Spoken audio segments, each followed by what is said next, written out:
What I'd like to do perhaps is ask the Honourable High Commissioner of Australia to Bangladesh to make a few opening remarks, and thereafter we'll move to a short Q&A session. Your Excellency, over to you. And I believe you're on mute. And I hope I'm not on mute now. Thank you, Zarif. And good morning. Good morning, everybody. It's a great pleasure to be with you all this morning. And I believe that this is an historic occasion because I understand that Monash College is the first and so far the only international education centre that the Bangladesh government has approved. And I want to just register my and the Australian government's gratitude to the Bangladesh government for its support in making that possible. Through their local partner here in Bangladesh, Universal College Bangladesh, known as UCB, Monash College will be offering Bangladeshi students diplomas and pathways to further study, including in Australia. Bangladesh has been a real success story in South Asia. Some of you might have seen recent articles comparing Bangladesh's recent growth trajectory with that of its South Asian neighbours. And those stories remind us that Bangladesh is an increasingly confident and independent country with an export-oriented economy that's grown rapidly in recent years.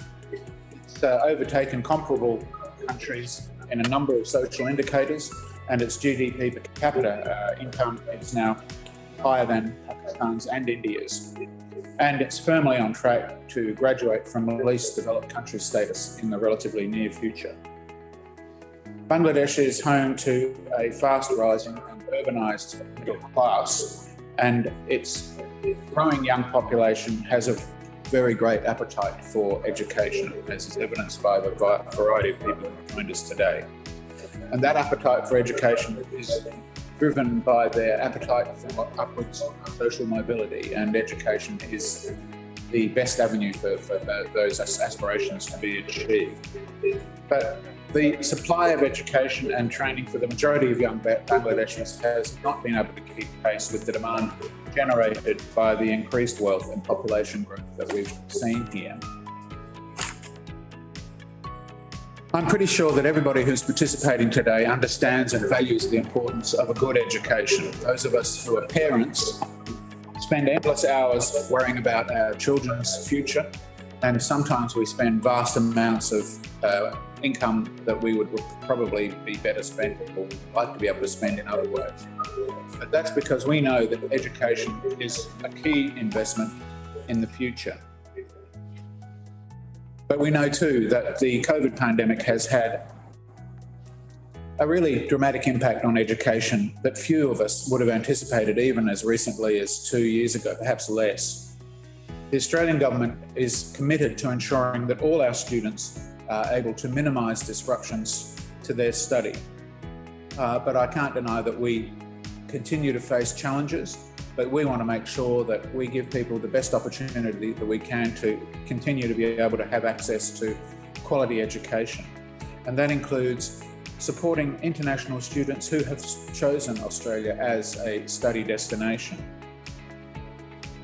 International students are really an important part and a significant part in terms of their size of the Australian community. And we're looking forward to welcoming them back into our classrooms, into our lecture theatres and into our laboratories and campuses and communities when conditions allow and when COVID allows.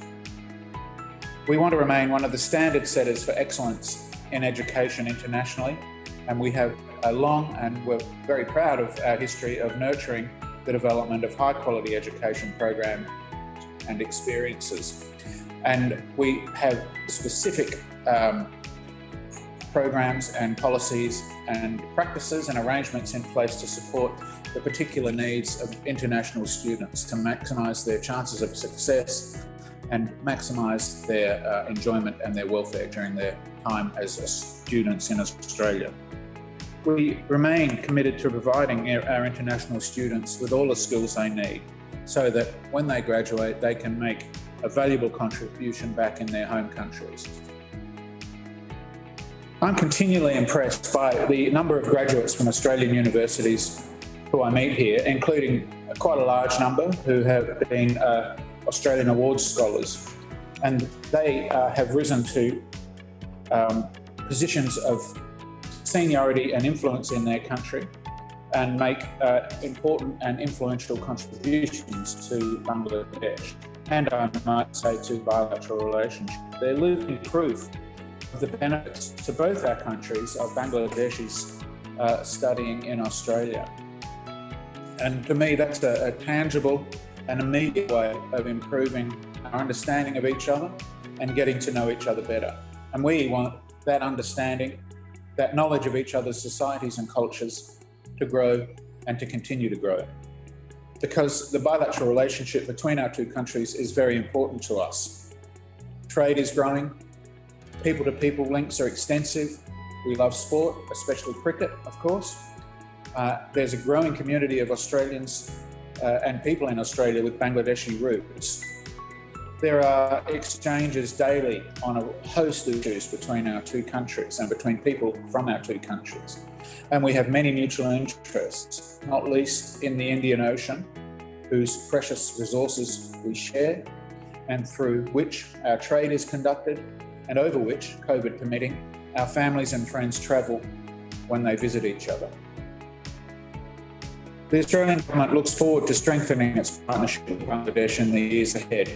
My colleagues and I here at the Australian High Commission in Dhaka will be working every day very hard towards that goal. And the presence of Monash College under the auspices of UCB will help us to do that by ensuring that students have the support and the environment they need to achieve international academic standards and develop a global perspective and build the foundations for a successful transition to further educational opportunities in Australia and beyond. So, I congratulate Monash College, UCB Bangladesh, my Austrade and other colleagues, and everybody else involved for their tenacity and for their sheer hard work in helping to turn this great opportunity into reality. And I wish you every success in the future. Thank you for listening to me this morning, and I hope that this seminar today is beneficial and valuable and interesting and stimulating to you all. Thank you. Your Excellency, thank you so much for the opening remarks. We appreciate it. I'd now like to invite Joe Mitten, who's the CEO of Monash College, to make a few remarks. Joe, we have questions that are coming in, and if you permit me, perhaps I'll ask you a couple of questions and you can respond. So maybe we can start with Monash College. It's an integral part of Monash University. You work very closely to prepare students for success. Maybe you can speak a little bit to that. Thank you. Thank you, Zarif, and thank you everybody for the opportunity to speak to you today. The dream of setting up a study centre in Bangladesh has been a dream for very many years, and it's just a wonderful thing to finally be in a position to see this come to life. And so I want to echo His Excellency's comments and congratulate the UCB team on their tenacity in getting this partnership approved, and we very much look forward to bringing our program into Bangladesh in the latter half of this year. So I have been the Chief Executive Officer of Monash College now for over 13 years.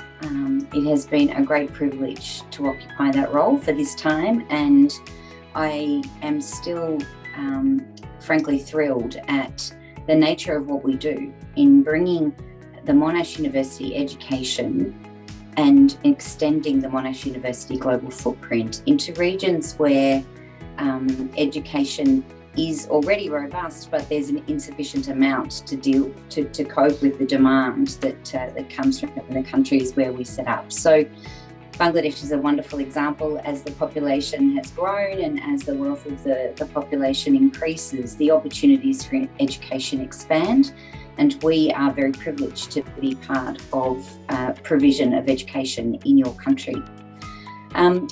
Monash University's connection to Monash College is a really important factor for people to understand.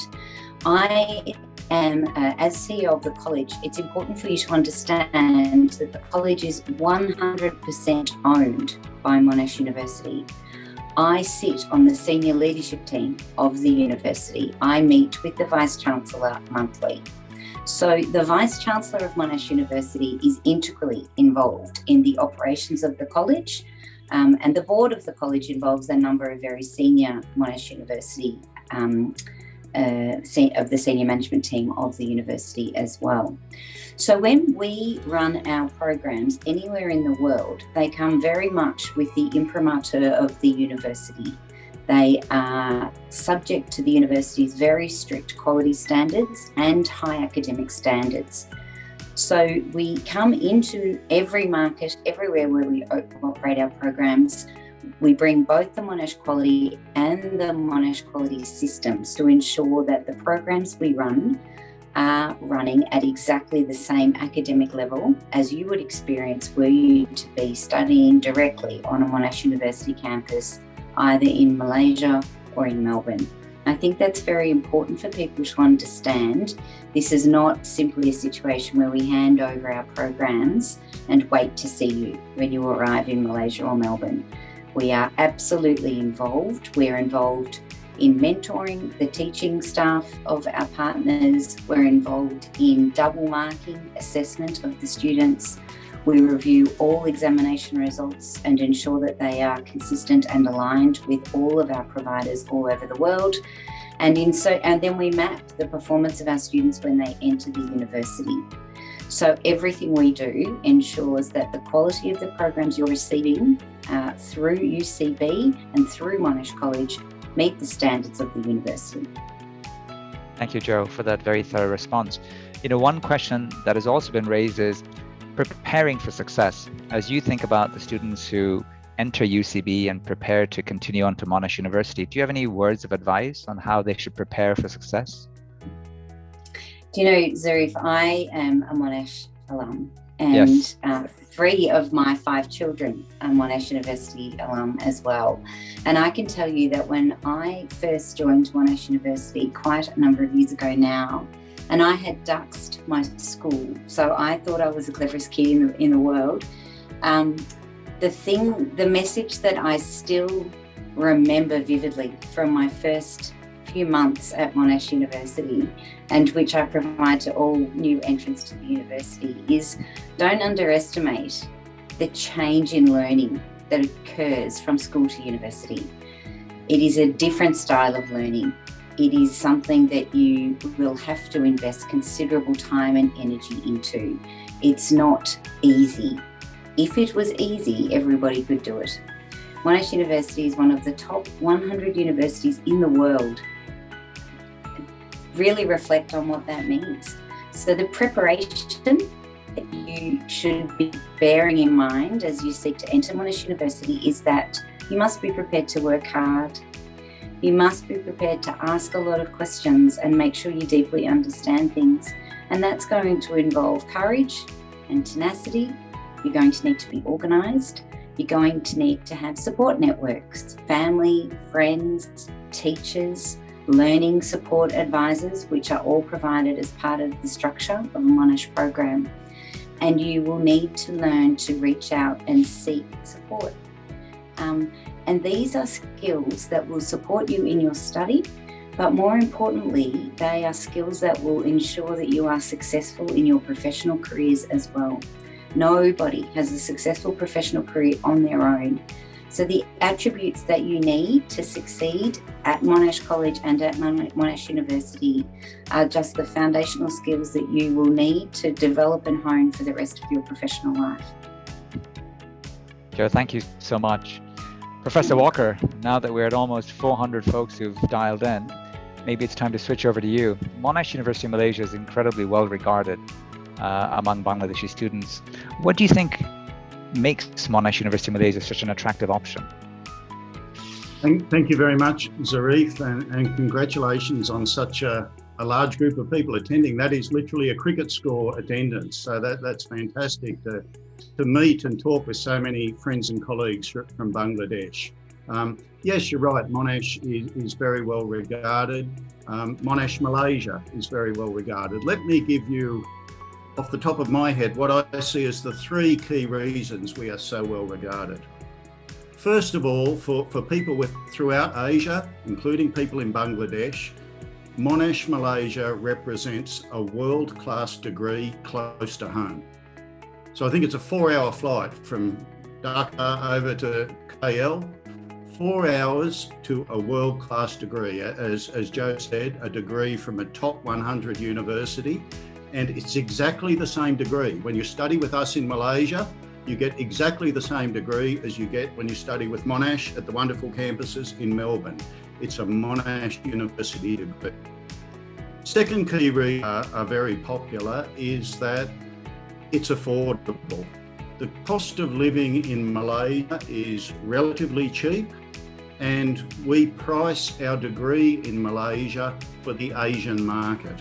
So you are getting a world-class Monash degree at a very affordable Asian price. So that's another reason we're very attractive.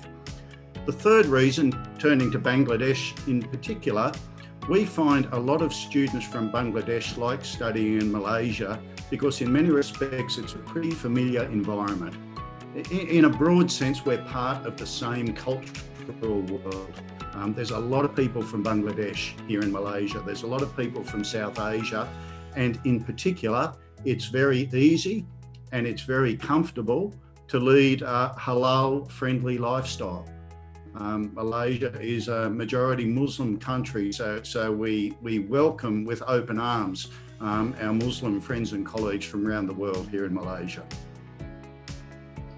Thank you, Professor Walker. Questions that come up is when students graduate from Monash University, what sort of careers and futures do they pursue? Could you provide a point of view?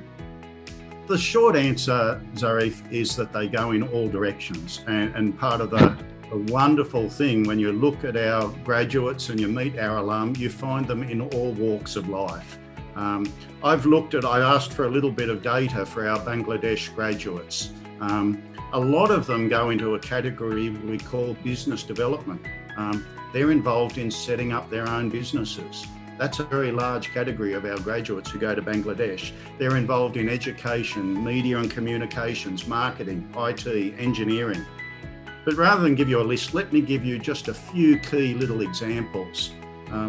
3 of our graduates from Monash University, Malaysia, established a startup, an online startup that provides discounts for consumers in Bangladesh for a whole range of different consumer goods.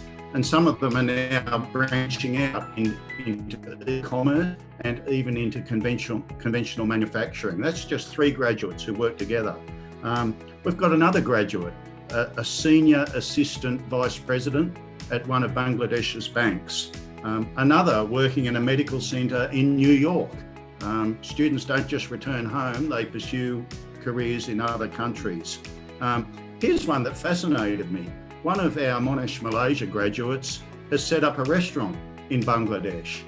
A popular restaurant. I looked at it on Facebook and the dishes look really good. I won't give an advertisement, that wouldn't be appropriate, but that interests me because we don't teach catering or cooking at Monash University Malaysia, but what we do teach is entrepreneurial skills, flexibility, adaptability.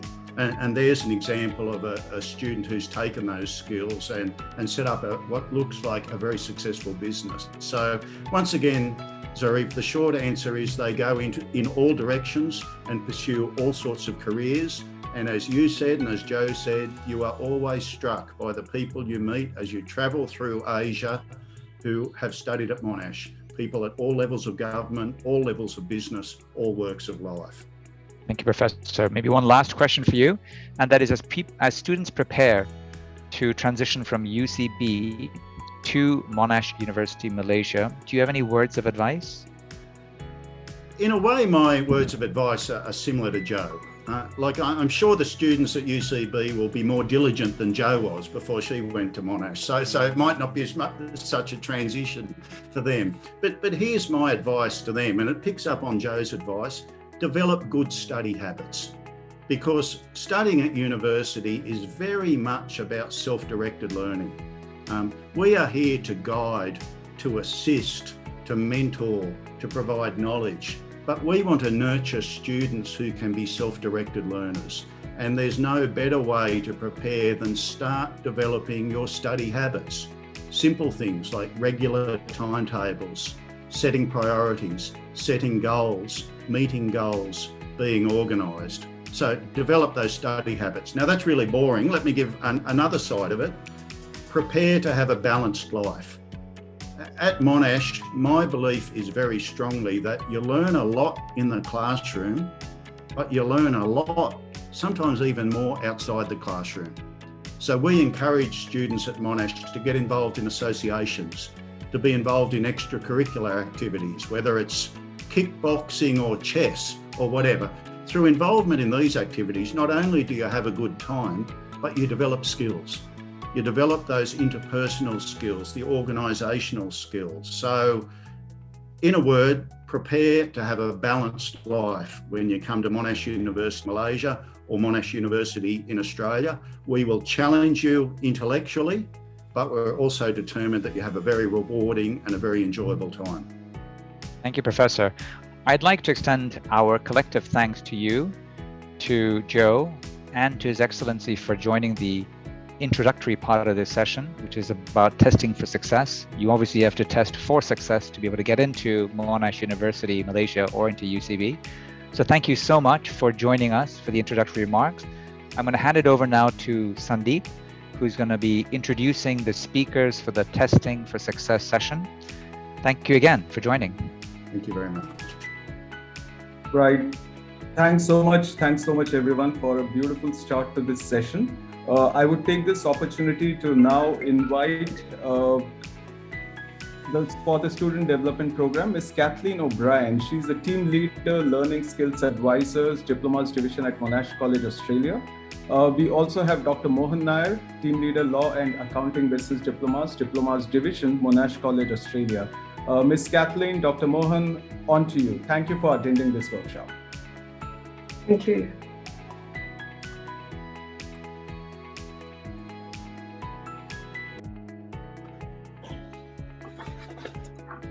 Just move that other way. Welcome everyone. You can hear me? We can. Okay. Yes. That's it. Thank you very much. So today there's going to be 5 presenters. We're going to be talking about excellence in testing, performance and effective problem solving. The overview of the session will be trying to discuss briefly some strategies that will help students achieve excellence academically, as well as some strategies for effective problem solving for students as well. Now, I'm glad to hear that Professor Walker certainly covers some of the areas that we're going to be talking about today as well. We're going to discuss some strategies to excel in your studies and exams. And I know Professor Walker talked about the overview of the importance of a balanced life and the implications for successful academic performance. We know that to have a balanced life is crucial for success. We're going to talk about how to develop as an independent learner, as well as briefly discuss the importance of academic integrity that both Monash College and the university hold in high regard.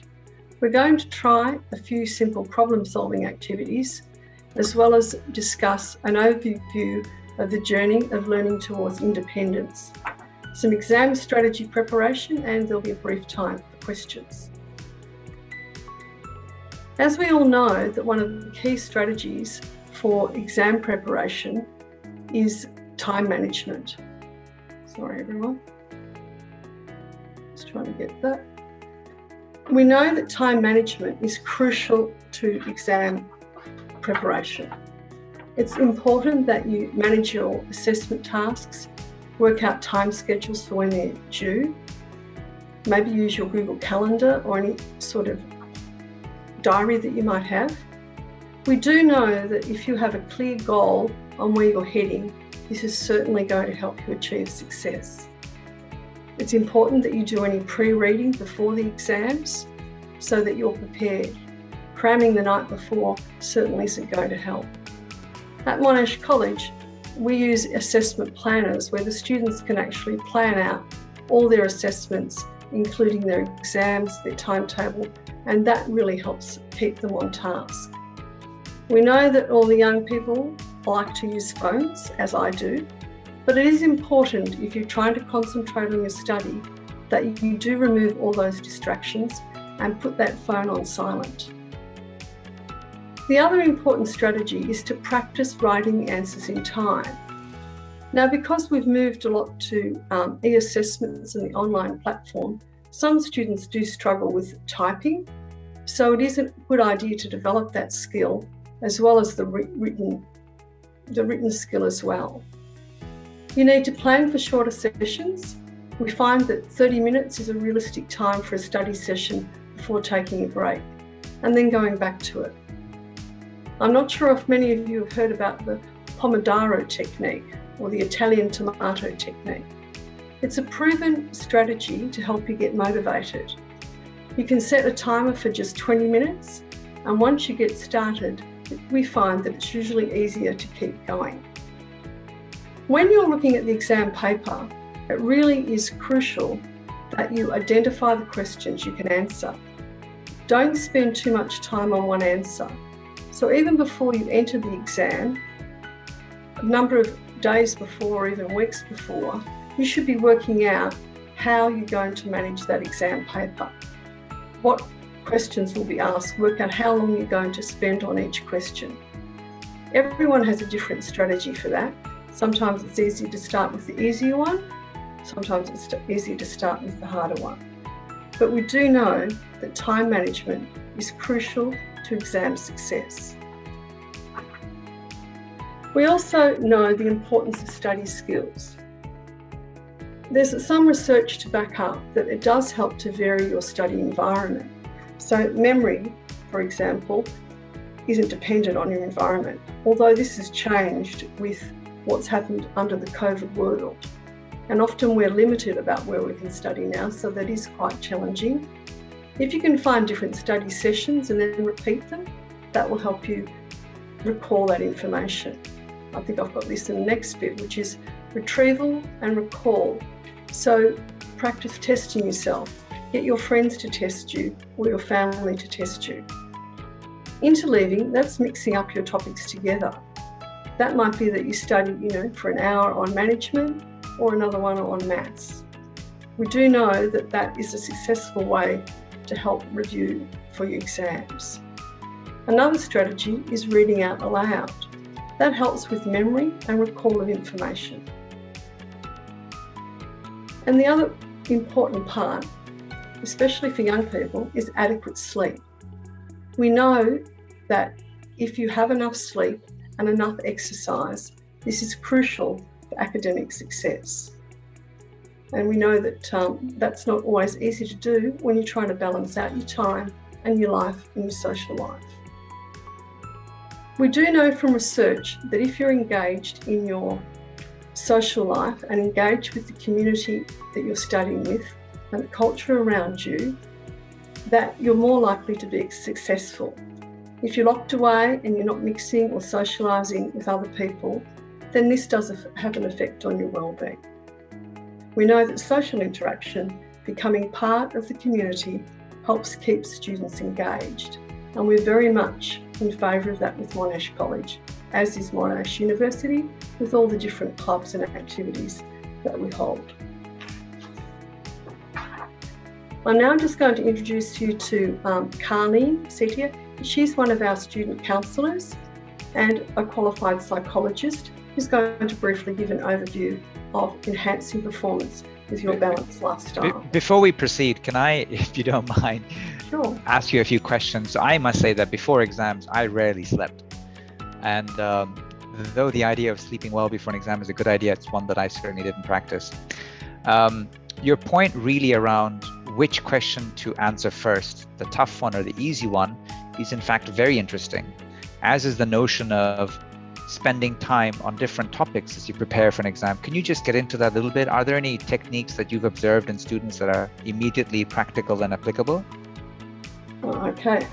We find that students who plan their preparation for the exam are usually more likely to be successful. Now, look, it will depend on the unit you're studying and the actual exam and what's expected. At the diplomas, our different units have a different makeup of how the exams are made up. So before they go into the exam, they'll know, for example, that Section A maybe you will require short answers. The rest part of the exam paper will be multiple choice. So it might be that you choose the multiple choice section first because you can tick that off and get that done at a faster pace, which will give you a little bit longer to do the longer questions. Perfect. Thank you, Kathleen. Thank you. And Carleen, I don't know if someone's managed to write on my screen. And a warm hello to everyone. I'm Carlin, and I'll be discussing, as Kathleen mentioned, the importance of balance, not just for our well-being, but also when it comes to study, and how in finding balance, we can enhance our performance. Well-being means having overall good physical and mental health. What we know is that students who look after their well-being are more likely to be successful in their studies. So if you take a moment to think about how hard it is to study or do anything when you're feeling sick, or maybe when you're feeling tired or hungry, it's pretty difficult. This is why it's so important to have a balance of sleep, nutrition, exercise, and social connection when you're studying. So think of your mind and body as a machine that works together. You need to look after all parts of that machine in order for it to work and produce a result. So it's the same with study and learning. By having balance, not only will you feel better, but you will perform better too. Set yourself up for success by staying organised. So planning ahead, preparing for class, creating a study schedule are simple ways to make studying and learning easier. This is because when you're organised, you arrive prepared and ready to learn instead of feeling stressed because you forgot your notes or are running late. By being organised, you leave more energy to focus on the content you are learning. So organising yourself is a simple yet very effective way to get ahead in your studies. Self-care refers to the things that we do to look after our physical and psychological health. So this could be things like making sure you're drinking enough water, going to sleep early, and eating breakfast. So not only does self-care have many benefits for what we call our cognition or our thinking skills, but our energy levels and ability to absorb, remember, and apply the information that we learn. These are all things that we need to excel in study. On a psychological level, the act of taking care of ourselves strengthens the message that we're worth the time and effort of looking after, which in turn has many positive benefits for our self-esteem as well as our confidence.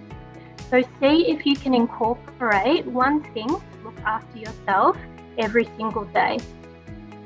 Resilience is the ability to cope when things go wrong. So sometimes life doesn't always go the way that we want it to. We might receive a grade or a result we weren't expecting, or maybe something doesn't go to plan. The research shows that resilient students are more likely to achieve academically. And this is because they don't allow setbacks to prevent them from moving forward.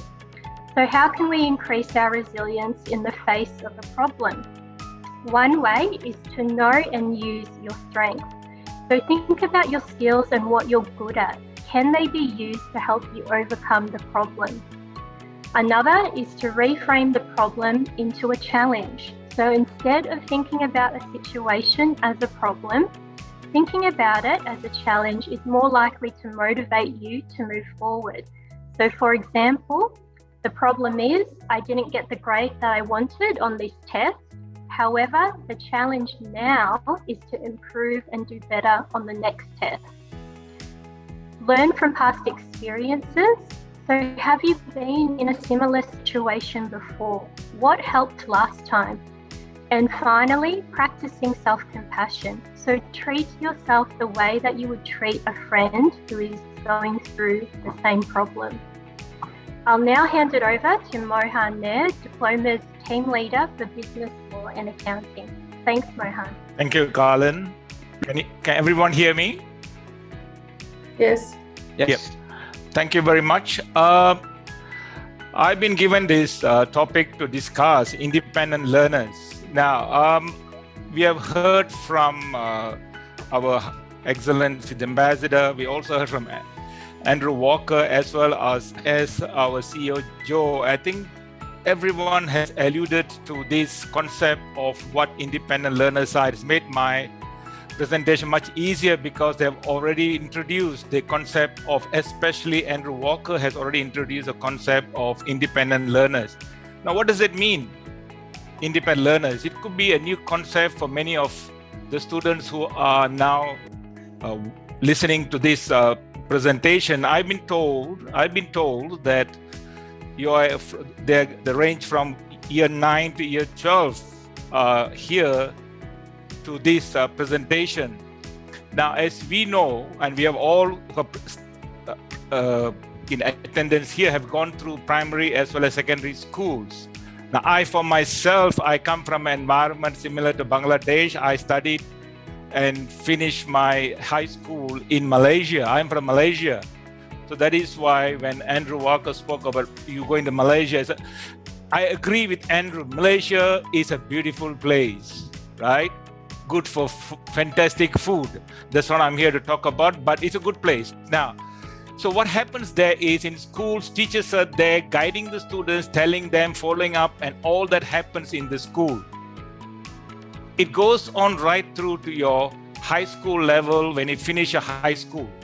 Now, what happens when you finish your school and then you start off in a tertiary education? What happens? You go into, there's a class, the lecturer is there, or we call them the tutors are there.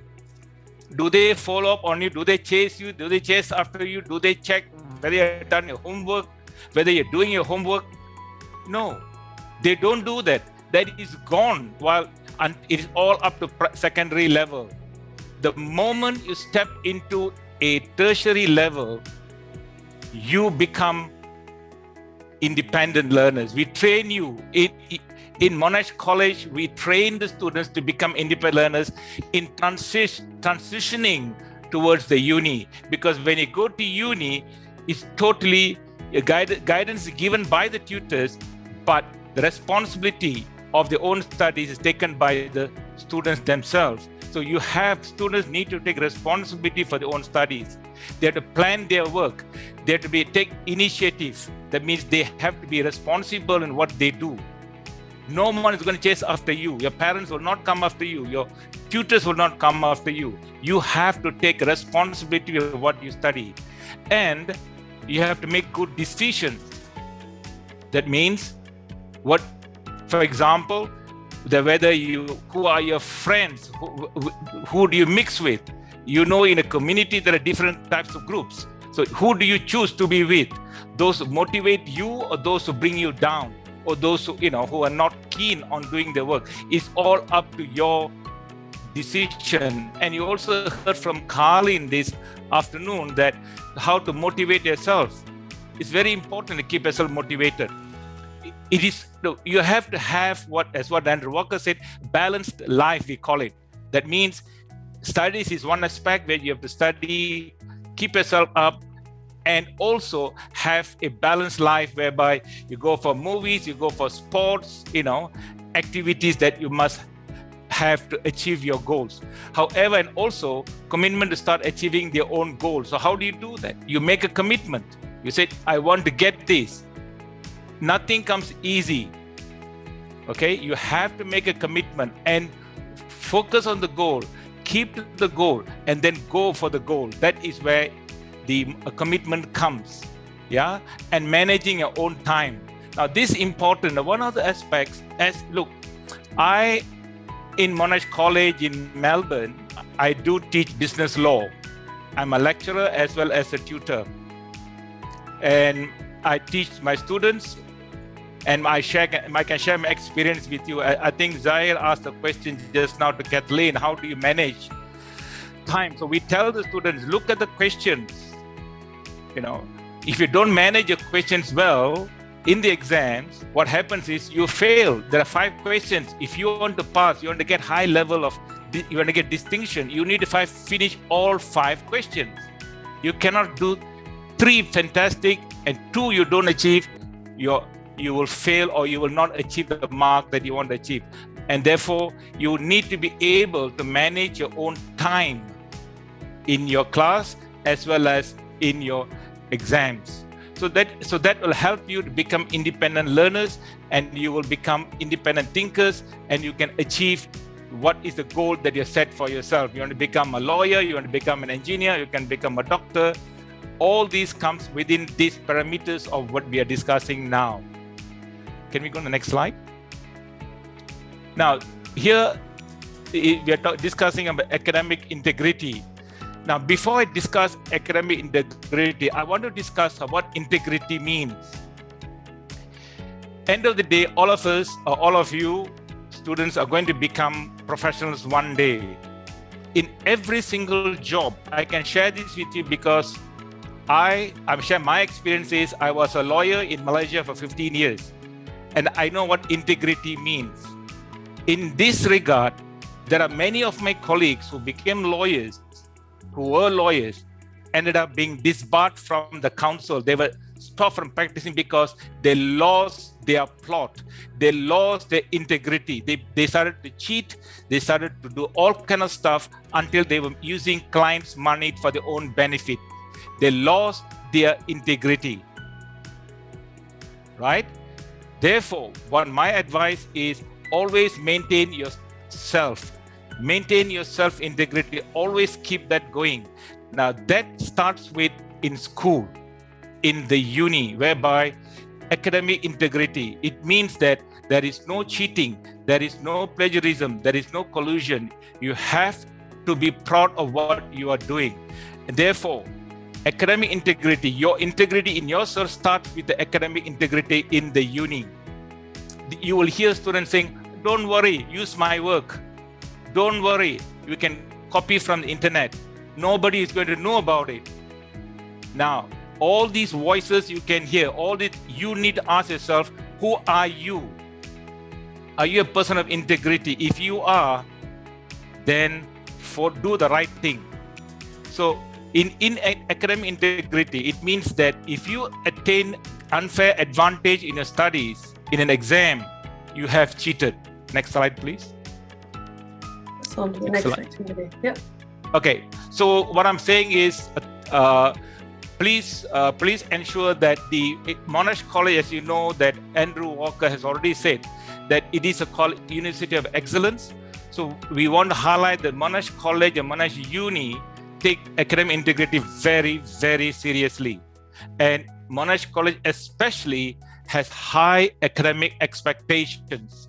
No cheating, no collusion, and you will not be successful if you breach the academic integrity rules. If you breach the rules, your name goes on the record. Sorry, I'm sorry to interrupt. I absolutely agree with integrity, but perhaps we should talk about how you test for success. Okay. And certainly we should try not to become lawyers in Malaysia with. Yes, sorry. Yeah, what we're looking at is we look at the issue of if in the sense that you follow what the teachers are saying, you follow what the tutors are saying, go for consultations, go for advice, they will help you, not outside source. That's all I would advise on the students who want to end up with, in Monash College. Thank you. Yeah, thanks, Mahan. I'll take it from here now. And we're just going to move on to a few activities to try and get you to have an understanding of problem solving. We know that if you can solve a problem, being able to adapt to a new situation is really important to be successful as a student. Now, this task actually came from Edward de Bono, he's a well-known expert in thinking skills, lateral thinking.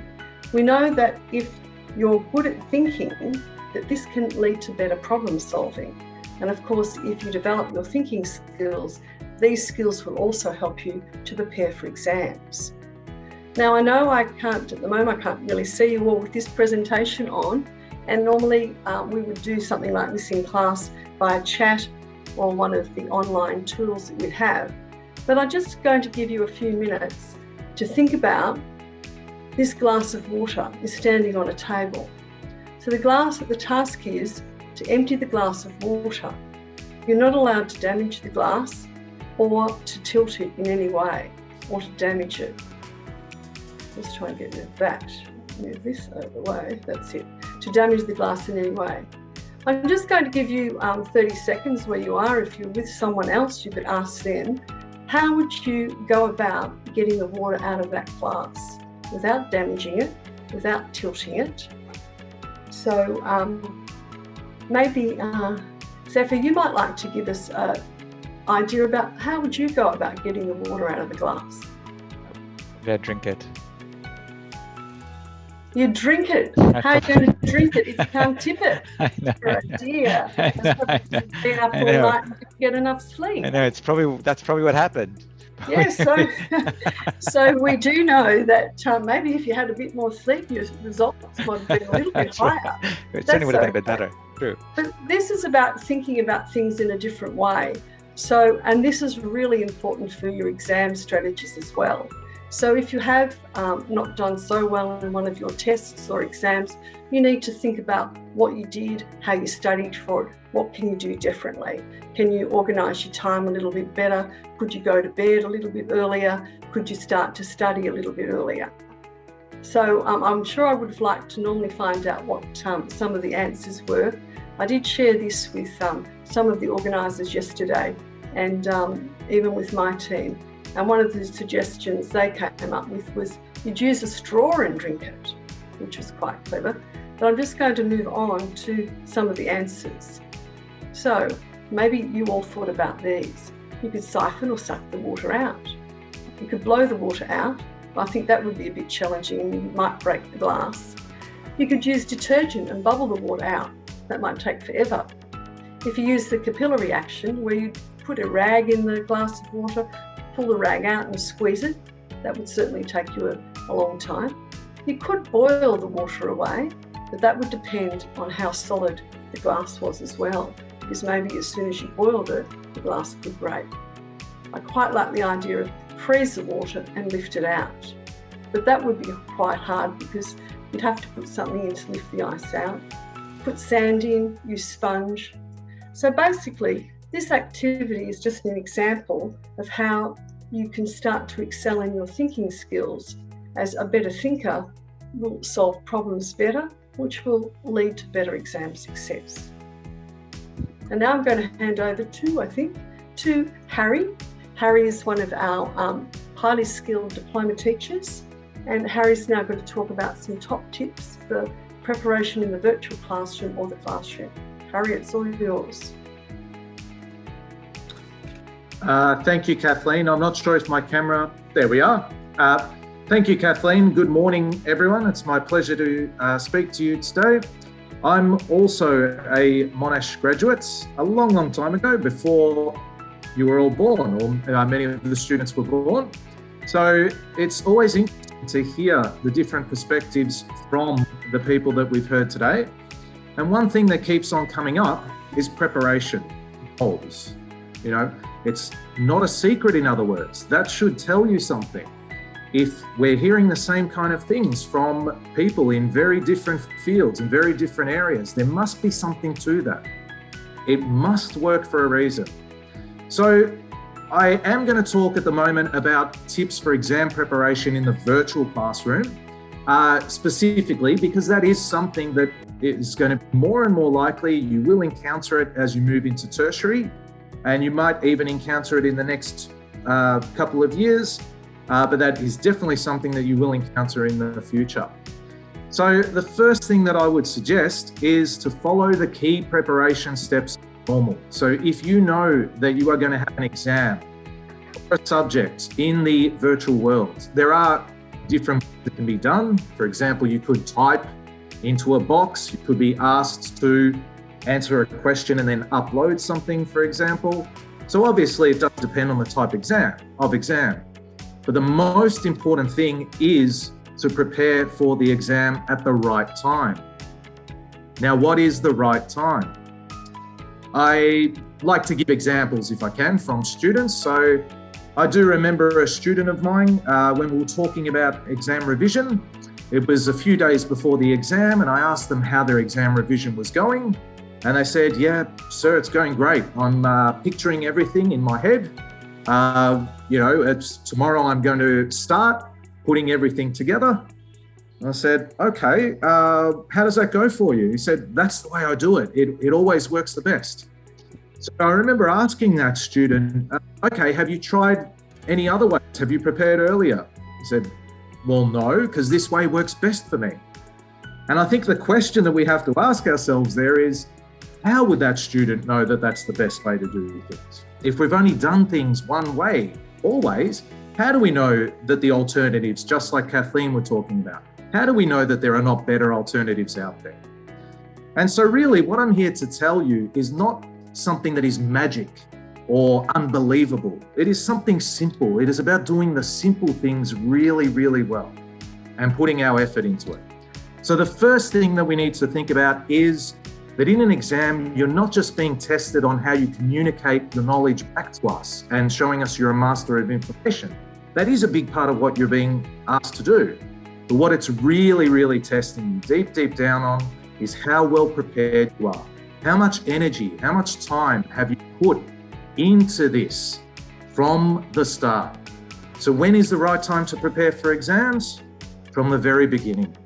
There is no getting away from that, guys. Okay? As a student, when I was younger, I tried to avoid that myself. I thought, no, I want to relax a bit, enjoy myself, etc. But I did finally come to the point where I realized that all I was doing was inviting more stress later on. You are going to have stress. You are going to have pressure. And the earlier that you start preparing and setting yourself up for dealing with that, the more you are going to minimize it. And that's going to help you. So getting back to what was mentioned before, you also want to help yourself and have balance yourself. And that's the best way to do it. So what I'm also hearing here, guys, from a lot of the presenters is that it's really about attitude. And that is first and foremost. You need to have the right attitude first to enable you to take little steps in the right direction and to practice and learn these skills. From a practical point of view, a lot of this has been mentioned, but it is important. So creating a study plan and having clear goals is absolutely important. You need something to aim towards. This will prepare you not only for, sorry, I just saw a chat there. This will prepare you not only for yourself in terms of having time allocation, good time allocation, etc., and using your resources the best way possible, but it will allow you, for example, to maximize time with your teacher, with other students, asking deeper questions, etc. So if you can be more clever, smarter about how you use your time at the start, then what you're doing is creating extra time to go further in other strategies that are going to help you later. Okay, so I just want to move on a little bit here. Some really practical things, creating notes and diagrams. Every student might have their own way of doing it. What I recommend is experiment, especially when things are not as stressful as exam time. If you start nice and early, you can, for example, wrap up your week by having a look yourself, reviewing and reflecting on what you've done and trying to put it, for example, you might have a goal. I'm going to try and put this in a diagram that helps me understand.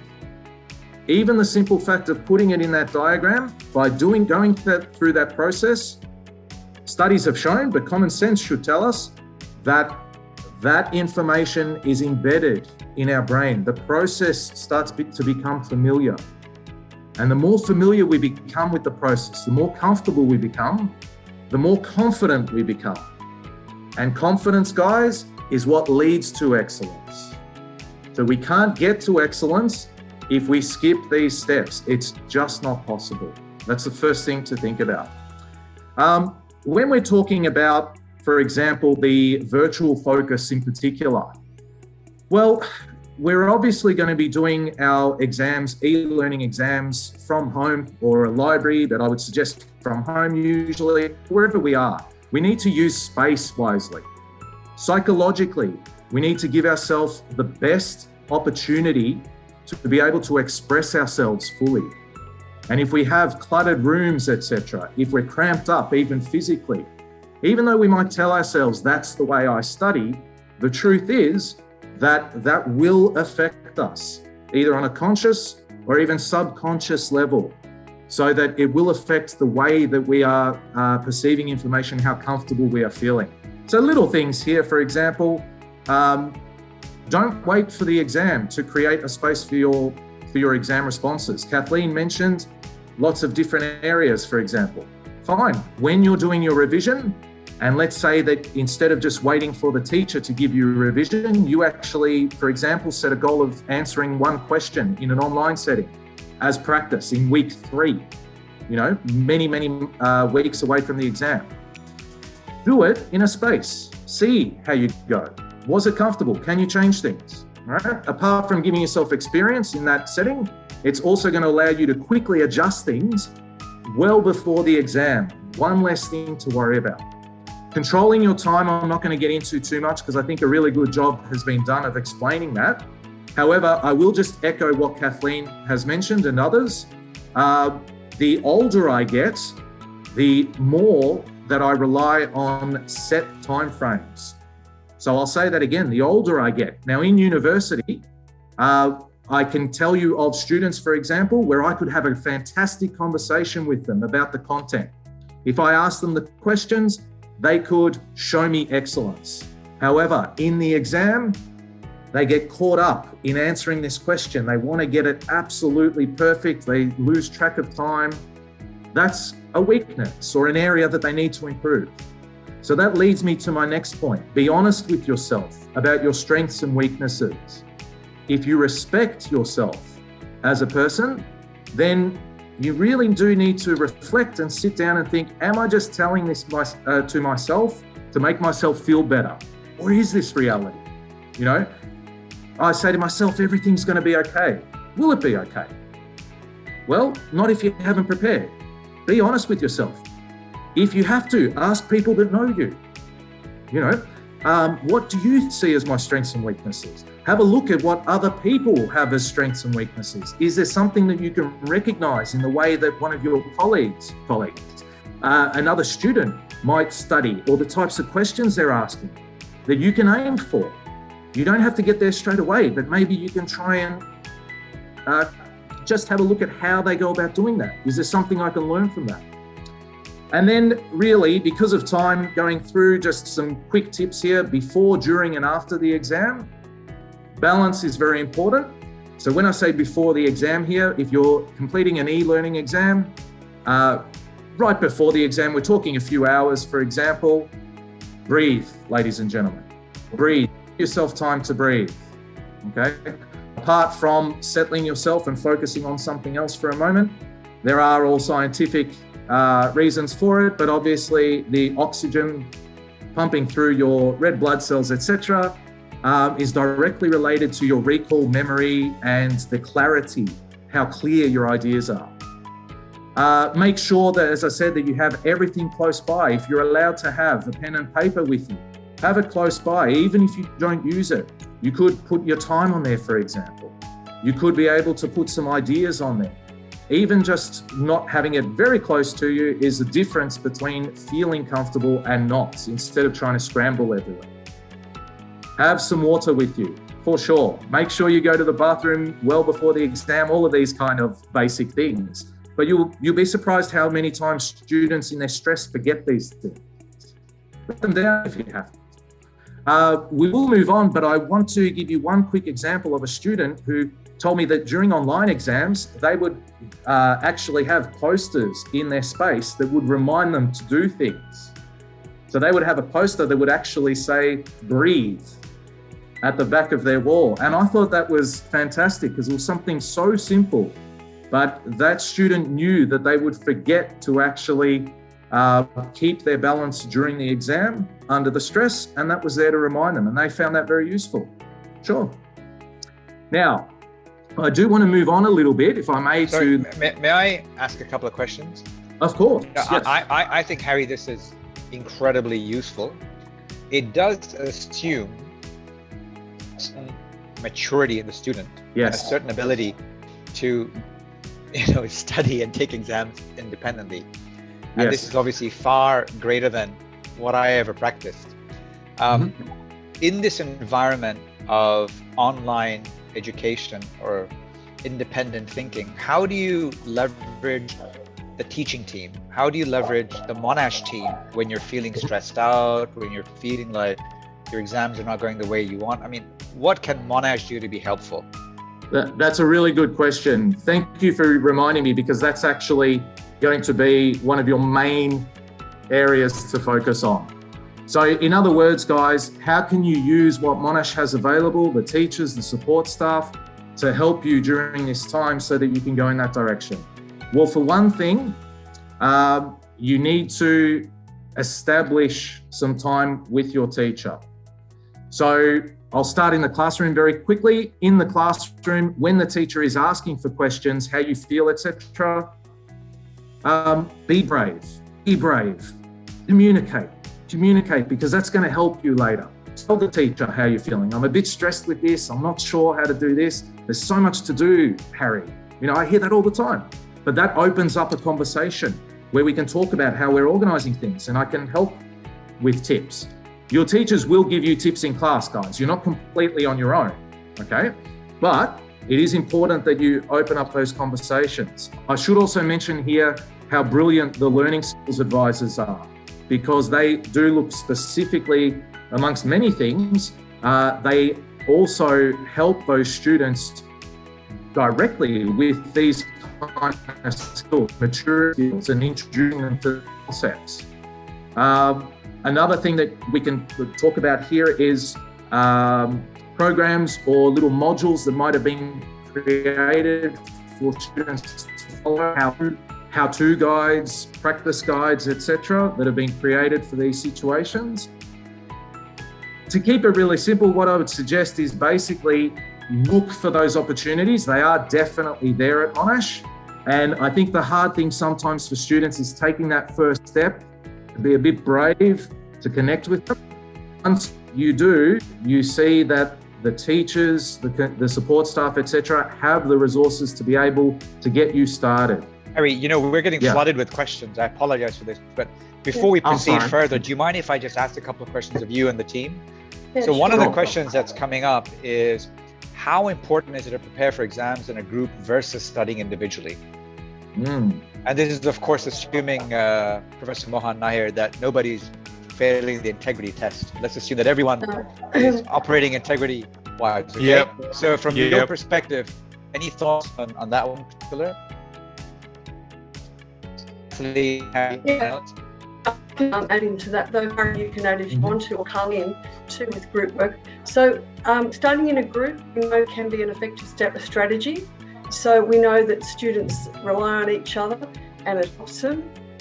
One thing of alert or warning, I would say, that when they're studying in a group, they need to also balance and study by themselves. But we certainly do encourage peer, where you can get someone else who's studying the same unit. That's definitely helpful. And lots of our students like studying in groups because of what's happened with the online world. Students form their groups on, chat forums, that sort of thing. They do find it more difficult with COVID and they're not face-to-face. But even when you're studying in a group as well, that it's important that the group you're studying with have similar goals, or they're aware of their goals as well. But it's a study in the right group. The next question that's come up, I mean, we have over 90 questions. The next question that's come up is, teachers teach standard methods to solve problems. And that you teach lateral and innovative thinking. Maybe, Carolyn, is this something that you want to pick up? Or anybody else?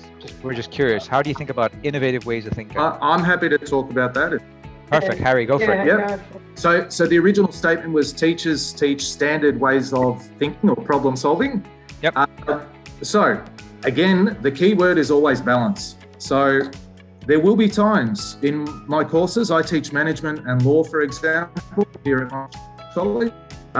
There are times where the standard way of thinking or the standard problem is obvious, etc., etc.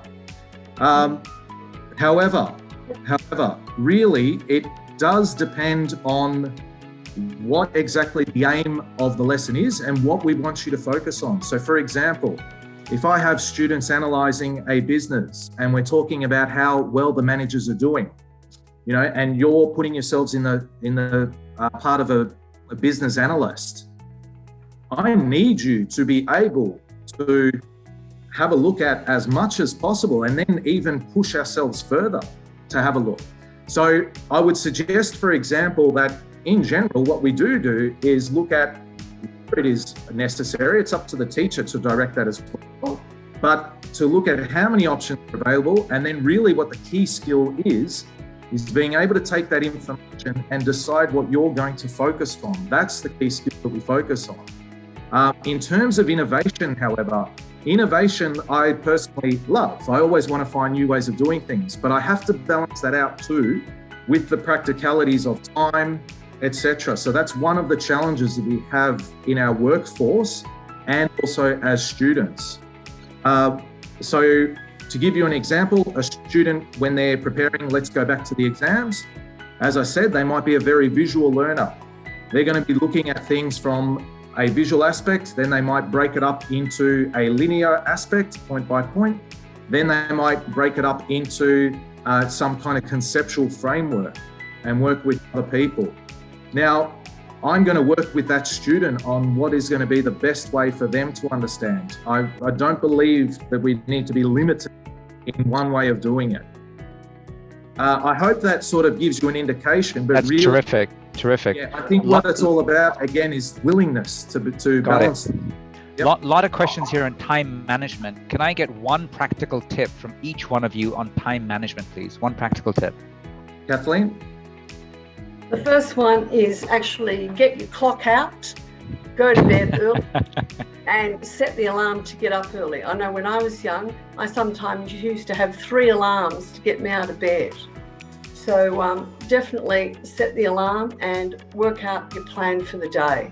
Perfect. Anyone I else might jump in. Yeah, so use your phones. If you have a plan for the day, sometimes what can be helpful is setting alarms so that you don't go over time, and make sure that you're giving equal time to all of your tasks. So a handy tip is set alarms on your phone as a gentle reminder to either finish up what you're doing and move on to the next thing. And I'm just going to add in one other one, and I know Mohan will know this with business law, but one of the things that students often don't do is they don't practice writing out an answer to the question. That's about to say that, yes. Yeah, there you go. So in business law, because they think, oh, they'll read all the notes, they'll take a few notes, a few bullet points and things like that. But what you actually need to do is have the question and set that clock, and then have a go at answering that question in even 20 minutes to see what you can actually write. And when you first do that, it's amazingly very difficult. But the more you practice that and have a go at actually writing the answer, and we do know from a lot of research that if you actually take the time to write out the answer, that gives the message to your brain. Perfect. And it will be stored in your long-term memory. Perfect. Harry, thoughts from you? Yep. Oh, yep. Because one of the students mentioned the lateral thinking, which I love. Something just came to mind from when I was 14, 15. So I remember something that my English teacher told me at the time. And this was about trying to keep time in terms of writing answers. But she said, let's try something different. I want you to go home and speak to your brother, and I want you to decide before you speak to him, you're going to tell him a story, you're going to decide what you want to say in the story, and you're going to aim for a set time. So just verbally. So 5 minutes, for example, and then you're actually going to time yourself to see whether you achieved all those goals in that time. Now that Fantastic. might be, that's something verbal, but it gives you a really, really good indication and another step to become a friend of time, as it were, and to really start to control it. Yeah, and that does help store that in your memory, believe it or not. I think we're aware of the time and we need to move on. Yeah, perfect. Harry, do you just want to briefly talk to this, because we are running out? I'll be very brief, because actually a lot of these questions, stick to hear the questions from students that you are touching on this, guys. Really, we talked about the independent learner. One of the key things here is that learning is lifelong, okay? I don't believe I have to, convince you of this, but I think it's important to remember that life is a series of learning experiences. And it's all about an attitude. It's looking for opportunities. How do I become better at something and master something? If we're talking about excellence, which is what we're talking about today, and we're striving for that, then we have to recognize the opportunities as well. We have to create them, recognize them, and also follow opportunities that are given or helped provided for us by other people around us, which was mentioned at the start. So very briefly, if we talk about where you are at the moment in terms of secondary school, moving to university and your career.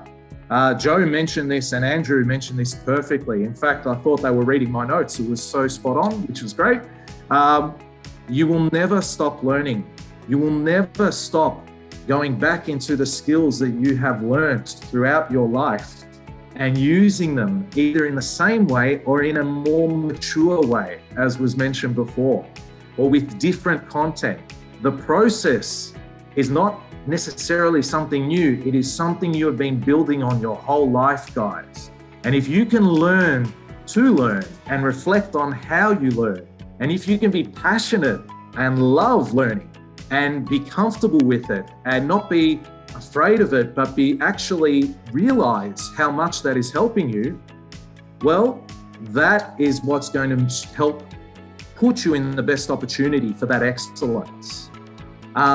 So I would suggest, for example, that at the level that you are at the moment, you're already asking the right type of questions, which is great. But like we said, use that balance. Understand that what you learn, for example, from your friends, from your family, from any sport that you play, from any experience, from strangers that might be hard to deal with, all that can be and will be part of your learning as an independent learner to give you that maturity to learn from the experience. I think, because of time. Yeah. Kathleen? Yeah, and I think we've probably, Zarif, how are we going for time? Hi, this is Sandeep. We have 5 to 10 minutes. I think we should move on to your exam. Okay, we're just going to move on and I'm just going to see if this will work. For those, we have a very simple activity to finish off with, and we're going to try to do a polling questionnaire with the help of our IT, your head of IT, expert as well. So I know that you can do lots of things like that. So I want you to think about this. Out of any group of 5 people, I might have to move that polling so they can, oh, there you go. Out of any group of 5 people, what do you think is the chance that at least 2 of them will have a birthday in the same month? Off you go.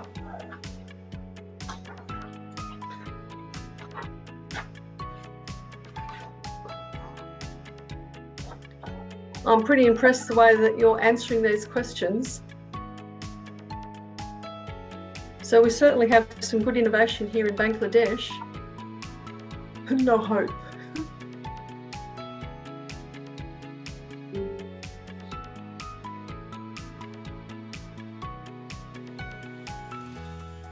Right, I think.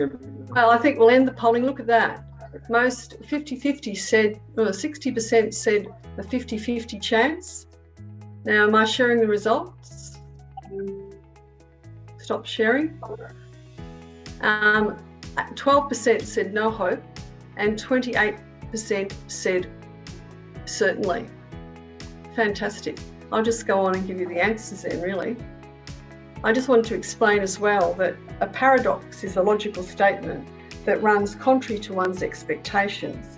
So when we pose this question about the probability of 2 people in a group of 5 having the same month, our perception is normally that this would not be true. But you can try this with your friends and your family. And the results indicate that most of us would say 50%. Our intuition would say 50-50. But the actual reality is that it's nearly 62%. If you increased it to 7%, it would increase to 84, nearly 85%. Now, this is just one basic activity to challenge you about thinking about mathematical problems in a different way. You could go on and do this with your family, you could graph all these problems, you could change the task and have it over different factors. And then you could collect all sorts of data as well. So thank you for doing that so well. And I just have one more to finish off. How can you cut a cake into equal parts only using 3 cuts? Now, I don't have a polling one for that or anything interactive to do that. So 3 cuts, 1, 2, 3, into equal parts. I think maybe some people have already answered that, and we're just going to finish off on this one as well. And there you go. So one cut across the top, 1 cut down the middle, and then you slice the cake in half. So that's it. Now, I think we can finish up now to say, are there any more questions? And thank you for listening. Yes, actually, there are many more questions, but just to quickly ask each one of you, any one of you can respond to this. So there's an interesting question which says, should I listen to music or any particular kind of music before going to give exams? I have read someplace that listening to Mozart really helps. Well, Harry, I can answer that. It really depends on you. I mean, that's what Harry talked about before, knowing your strengths and knowing yourself. So I'm a person, for example, that really doesn't like noise around when I'm studying. I like to have it quiet, but there are a number of people who can't study unless they have background noise. So it really depends on the personality of you. Would you agree, Harry? It's a good question. Yes, I would. And I would agree that you have to take time out to find out for yourself and ask yourself that. I like listening to classical music, for example, but if I'm doing something a little more intense, so I like to do it as part of preparation for studying if I'm doing my own exam. But if it's something more intense, no, I can't. I need to focus on one thing, and I've learnt that over the years. Yeah. Right. Great. We have the last 2 questions which we've shortlisted. One is, I have failed in some tests and do not want to revisit the experience. My teacher says it is important to analyze why I failed. Is it that important? Is there a way around this? Well, look, it really is important. And what we do at Monash College, and I know Monash University, Mohan, correct me if I've got this wrong, that when you fail something, that we know that it affects us. None of us really like to fail, I don't believe. Well, I certainly don't like to fail. And when you do fail, it demotivates you. And what we do know that if you haven't actually analysed where you've gone wrong, you can't change that. So if you don't go in and analyse the question and look at it and see what you've answered incorrectly, if you did the test again, you'd probably fail again because you actually haven't worked out where you've gone wrong. And so I totally agree with that teacher that that really is a crucial strategy. Because when you've learned something and you've answered it and you've failed it, it can be often difficult to relearn that in the correct way. A simple version is if you can't spell a particular word, you keep spelling it wrong all the time because the message in the brain, you've learned how to spell that incorrectly. So you really need to unlearn that, simply put. Carleen might want to add any psychology bit on that. Or maybe as I mentioned earlier, reframing. So failure can be really, really disappointing, and I can understand the student's question in that I don't want to relive, going through that failure. I don't think anyone would. But as I mentioned before, I guess reframing it as a challenge to overcome instead can be a lot more helpful in helping your mindset switch from failure to motivation or seeing, the next test as a challenge. Yeah. Probably I can answer that. Just one point, because the experience that I had with some of my students in business law, whereby they failed the test, when they retook it, they got a distinction. How did they do that? Is that on a regular basis, this is important, on a regular basis, do the tutorial questions, go and have consultation with the teachers, see where you can go wrong, where you can improve yourself, where you can enhance the answer on a regular basis. That is the answer. If you go at the end in week 11 to do the entire question, no way you can do it. Go consistently, constantly, regularly look at your tutorial questions. Success is there. Thank you. You know, we've had 400 participants and over 90 questions. Wow. So it's hard to do justice to all the questions that have come up. You know, one question that I found kind of interesting is, I don't particularly like taking tests. So what do? Yeah, good question. Seems fairly appropriate at this point in the conversation. And I think I don't like taking tests anymore either.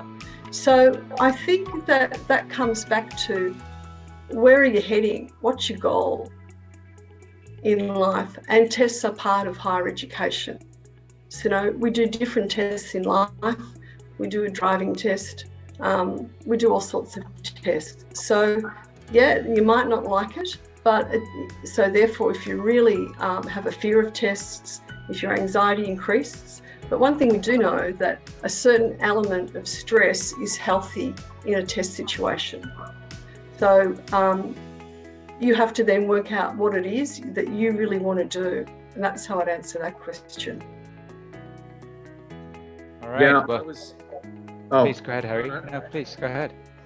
Well, I was just going to, it was interesting, I just heard in Kathleen's answer there as well.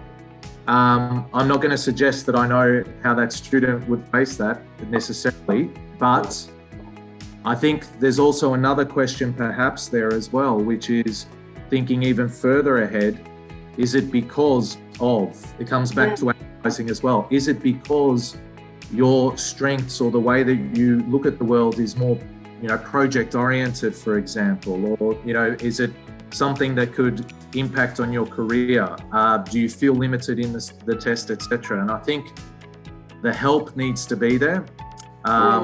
You do need to speak to some people that have that experience, be it the advisors or the teachers, to try and at least start down on the track to understand just a little bit about why that stress and to articulate it, because that's the only way that you can then attack it little by little bit to chop it down. You know, one of the things we find with young people is that when they're trying to study for tests and if they don't like it, that often there's this innate fear that they can't share that with anyone. Now, when you're growing up in early ages and then going to university, it's actually very difficult to have the courage to talk to your parents or talk to a close friend or to one of your teachers to actually share that you're finding this study and this exam very stressful. And that is a difficult thing for young people to deal with. But I do know, I think one of my top tips would be that it's okay to ask for help.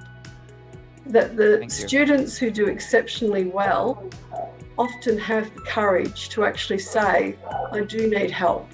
And it's about having that courage to say, you're not actually acknowledging that you're a failure. So it's really, really an important thing to learn, that it's okay to ask for help, because none of us sometimes like to share that, and especially young people who are studying.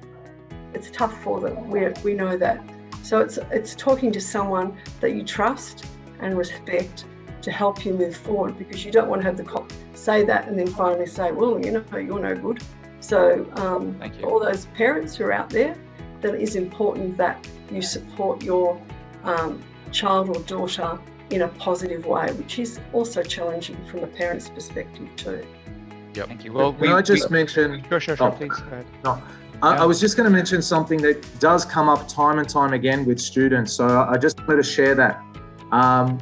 When there are many times where a student may feel dejected, not being able to do the test, not doing as well as they could have, etc.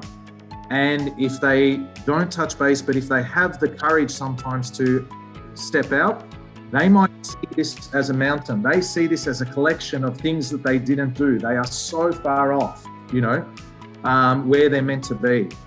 And there are lots of times where I sit down with the student and we actually see together, we learn together that it is just one little thing that they are doing constantly, just one little small thing that can be changed.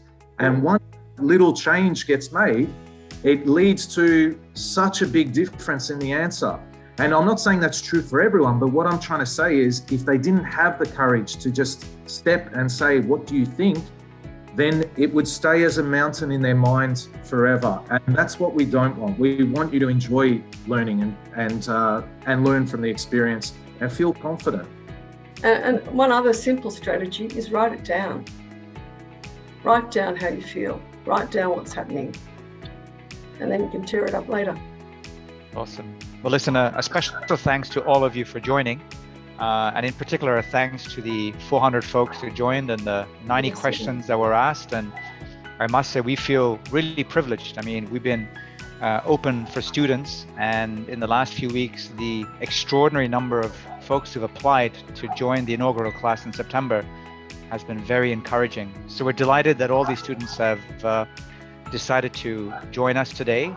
And we look forward to engaging them over the course of the next month. Thank you so much to everyone, and please stay safe. Thank you very much. Thank you very much. And Thank you, everyone. To the brilliant organisers, much appreciated. Thank you. Bye. Thank you. Thanks, everyone. Bye. Bye.